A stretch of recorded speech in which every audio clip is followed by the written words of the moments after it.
Ciao, sono Ivan Borsato, faccio il birraio e sono il titolare del micro birrificio Casaveccia, Ivan Borsato Birraio, che è a Camarò, in provincia di Treviso.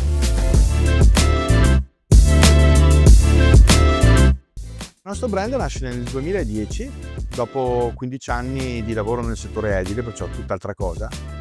A volte uso dire un aneddoto, dico sono passato dalla malta al malto, come fosse stato uno schiocco di dita. I micro birrifici sono dei birrifici molto piccoli, normalmente artigianali, dove si mantiene molto il legame su quello che è la birra tradizionale, cioè birra non filtrata e non pastorizzata, fatta proprio alla vecchia maniera. In realtà tante persone mi dicono: ma hai trasformato una passione in un lavoro? In realtà attorno al 2010 c'era un po' di crisi nel settore edilizio da dove arrivavo e cercavo un lavoro dove rigenerarmi completamente ed avere qualcosa che fosse nuovo per me e di creativo. E nella birra artigianale ho trovato quello che volevo. Noi siamo un'azienda molto piccola, non abbiamo voglia di crescere, non è il fatto di crescere professionalmente, ma crescere sotto il profilo della dimensione. Abbiamo fatto una scelta, abbiamo un impianto di produzione molto piccolo, questo ci dà la possibilità di fare dei batch produttivi piccoli e farne molti di diversi e poter sperimentare tantissimi stili. Cerchiamo di mettere all'interno delle nostre birre sempre dei prodotti legati al territorio. Facciamo delle birre aromatizzate con il radicchio di Treviso, con la zucca, utilizziamo delle materie prime locali come il mais bianco perla o il mais nostrano dell'isola o ultimamente dei grani antichi veneti coltivati nella Brussa qui a Venezia. Come si prepara la birra? Noi utilizziamo solo 4 elementi: acqua, malto, luppolo e lievito. Sono i 4 elementi base per fare la birra, non utilizziamo coadiuvanti di cotta, coloranti, conservanti. Fondamentalmente fare la birra si avvicina molto al concetto della pasticceria, dove tempi, temperature sono fondamentali. Mettiamo assieme gli ingredienti e facciamo quella che si chiama cotta, proprio in gergo si usa dire così. È un processo che dura grosso modo dalle 6 alle 8 ore e ci dà la possibilità di estrarre del mosto che poi viene fermentato e fa tutto il resto del suo passaggio fino ad arrivare in bottiglia, dove rigorosamente facciamo rifermentato in bottiglia. In realtà poi a catalogo in un anno intero ne produciamo quasi 30 ricette differenti. Sono ricette legate al territorio, alle collaborazioni e delle ricette che noi abbiamo normalmente in catalogo. Non c'è in realtà una birra che sia la mia preferita, però c'è sicuramente una birra che mi rappresenta come birraio, che è la prima che abbiamo fatto, anche quando noi eravamo semplicemente degli home brewer, quelli che fanno la birra a casa, diciamo, non in maniera professionale, ed è una nostra birra rossa che si chiama Dazio, è un American Pale Ale, una birra ambrata in stile inglese con lupuli americani, abbastanza carica, bella tosta, diciamo una birra da uomo. Quando possiamo, quando il lavoro ce lo permette, facciamo delle serate di degustazione. È una divulgazione alla fine. Noi cerchiamo sempre di inserire assieme alla degustazione anche il racconto di come si fa la birra e di come il percorso che mi ha portato ad essere birraio. Questo perché fondamentalmente manca ancora molta cultura nella birra artigianale.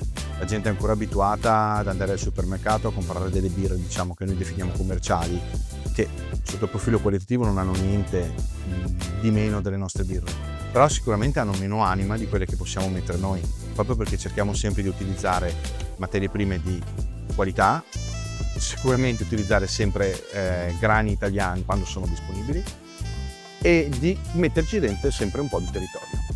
Prima di fare questo mestiere, insieme da lì dalla mia compagna, abbiamo frequentato tantissimo Pamplona. Per chi non lo sapesse, è una città spagnola famosa per la gara dei tori, dove vive il fratello di Alida.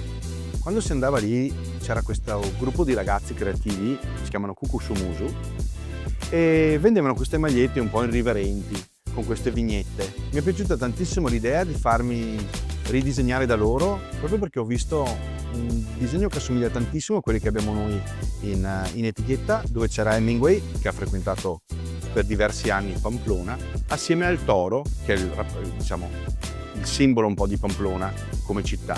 Mi è piaciuta tanto e ho detto devo farlo anch'io, perché mi piace. Così abbiamo deciso di creare queste etichette con questa cornice tipo un francobollo, dove all'interno ci fossero questi personaggi che di volta in volta cambiavano. Chiaramente ci sono io il più delle volte in qualità di birraio, però ospito Alida stessa, la mia compagna, piuttosto che qualche amico, qualche collaboratore, i nostri birrai, anche persone che non lavorano più da noi, che sono rimaste comunque all'interno del nostro cuore come apporto che hanno dato alla nostra azienda. Quando facciamo delle birre collaborative, Ospitiamo nell'etichetta anche magari i titolari delle aziende, i contadini, i trasformatori, tutte quelle persone che fanno parte del progetto contenuto in quella birra.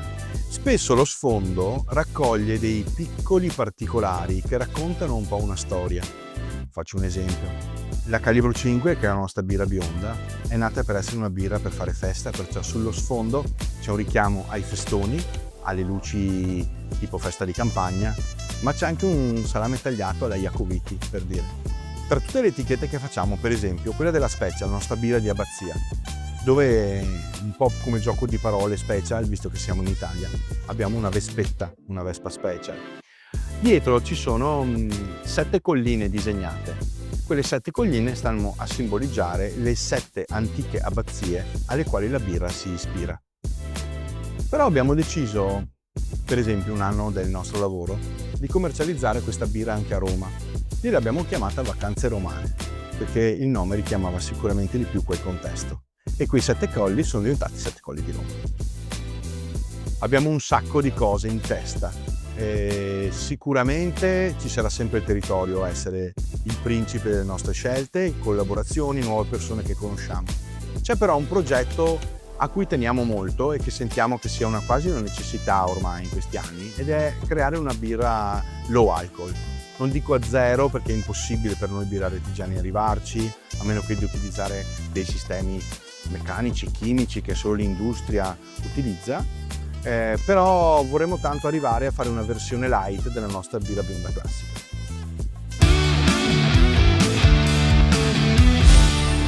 Perché si dice col formento se sui campi e zede tutti quanti, volenti il granai, lede gli usurai. Proverbio interessante: finché il frumento è nei campi è di tutti quanti, quando il frumento è nei granai è degli usurai.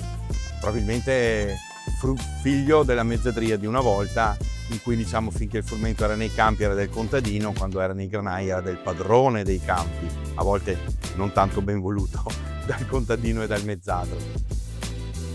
Da Ivan Borsato Birraio un saluto a tutti gli amici di Treviso Tiramisù e ricordatevi, chi non lavora non magna.